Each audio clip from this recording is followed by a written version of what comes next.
अस्सलाम वालेकुम प्यारे बच्चों, कैसे हैं आप सब। उम्मीद है आप सब बिल्कुल ठीक होंगे। आज हम पे पढ़ेंगे।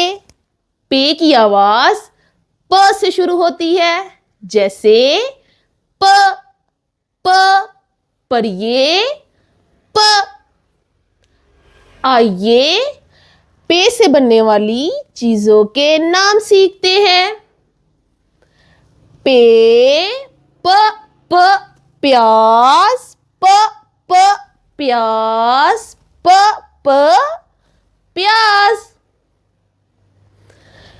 पे प प पंखा, प प पंखा, प प पंखा। पे प प पत्ता, प प पत्ता, प प पत्ता। पे प प पुदीना, प प पुदीना, प प पुदीना। तो प्यारे बच्चों, क्या आपने गौर किया? प्याज, पंखा, पत्ता और पुदीना, इनकी आवाज प से शुरू होती है।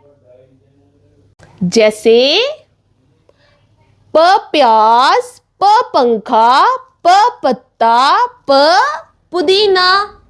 तो प्यारे बच्चों, इस सबक को अपने दोस्तों के साथ मिलकर पढ़ें। अल्लाह हाफिज।